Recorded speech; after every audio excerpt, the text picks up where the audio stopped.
Hello दोस्तों, नमस्कार सभी को स्वागत है सभी का स्टडी प्रीचर्स पर। आपने एक रिसेंट न्यूज़ तो सुनी होगी and that news was regarding the Saif Ali Khan. आपको पता है उनके ऊपर एक हमला हुआ था एंड ही वाज हॉस्पिटलाइज्ड, लेकिन अभी वो डिस्चार्ज हो चुके हैं वहाँ से, तो वापस आ चुके हैं। लेकिन उनकी उनकी या उनसे आप कह सकते हो उनके रिगार्डिंग जो मुसीबतें हैं वो अभी तक थमने का नाम नहीं ले रही हैं।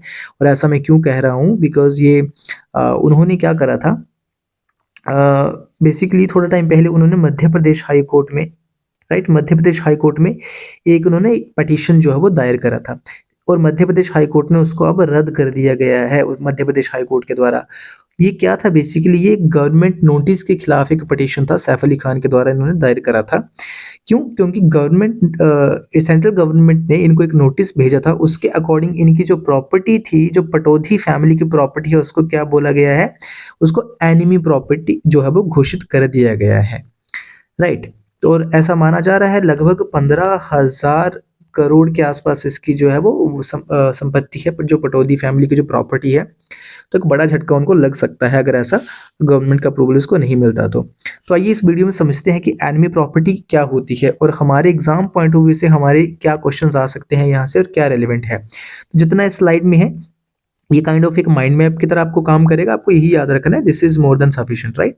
तो ऐसा क्वेश्चन पूछा भी जा चुका है यूपीएससी में पहले और भी बाकी एग्जाम्स के लिए ये इंपॉर्टेंट होगा।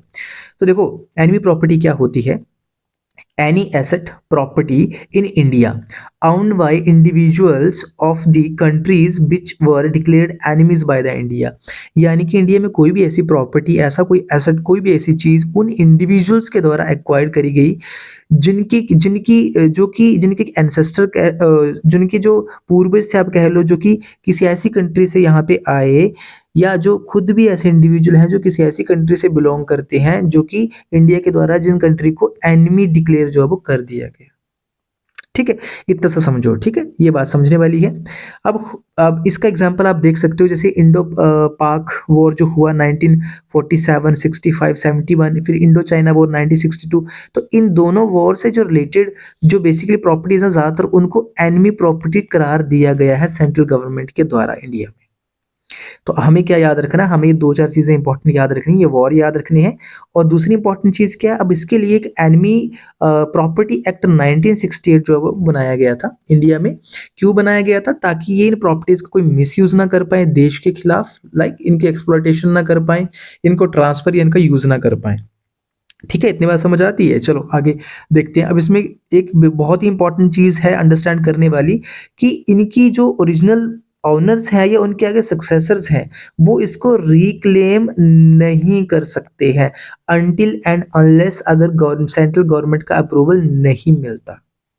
ठीक है, तो समझने वाली बात ये है कि जब तक सेंट्रल गवर्नमेंट का अप्रूवल नहीं मिलता, तब तक आप इसको जो है वो एक्वायर नहीं कर सकते। इनफैक्ट चाहे आप इसके ओरिजिनल ओनर हों, चाहे आप सक्सेसर हों आगे उनके। ठीक है, समझ आई ये बात?